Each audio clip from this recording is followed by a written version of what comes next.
নমস্কার বন্ধুরা, সবাইকে জানাই শুভ দীপাবলি। তো আমাদের 14 প্রদীপ কেনা হয়ে গেছে, পঞ্চপ্রদীপ কেনা হয়ে গেছে, আর সঙ্গে দুটো আর্টিফিশিয়াল প্রদীপও কিনে নিয়েছি।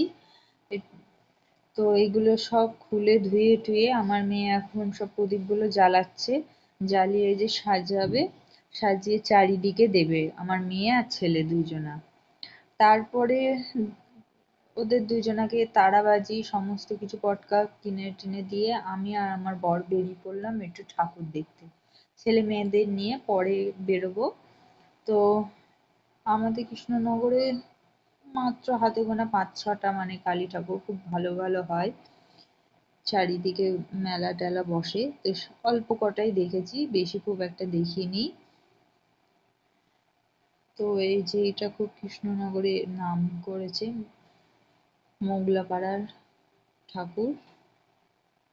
তো কোনো ঠাকুরেরই সাজ এখন সেভাবে কমপ্লিট হয়নি, আসলে আমরা পুজোর আগের দিন যেহেতু বেরিয়েছি, সেই জন্য সেভাবে পুজোর সাজগুলো কমপ্লিট সেভাবে হয়নি, কিন্তু প্যান্ডেলের সব কাজই হয়ে গেছে। খুব সুন্দর লাগছে প্যান্ডেলগুলো।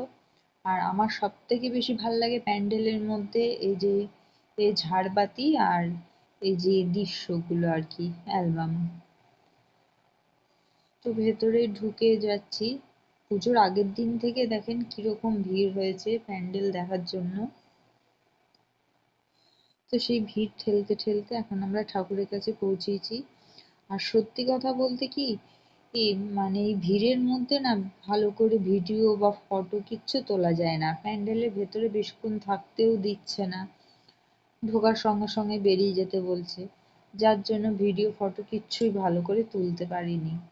যে কটা পেরেছি করলাম। আর এই যে গাছের মধ্যে কি সুন্দর বলের মতো লাইটিং লাগিয়েছে। রাস্তায় যেতে আসতে কয়েকটা ঠাকুর ছিল, তো সেখানে আমরা দাঁড়াইনি, কারণ আমরা মেন মেন ঠাকুর যেগুলো খুবই ভালো হয়েছে প্যান্ডেল সেই কটাই দেখবো। যেখানে আবার জ্যামের মধ্যে ফেসে গেছিলাম আমরা অনেকক্ষণ। বেশ সমস্ত ঠাকুর দেখে নেওয়া হয়ে গেছে। এবার বাড়িতে যে পার্সেল, আমরা একটু মোগলাই পার্সেল করে নিয়েছিলাম, নিয়ে বাড়িতে এসে ডিনারটা করেছি। তো বাই বাই, আজকের মতো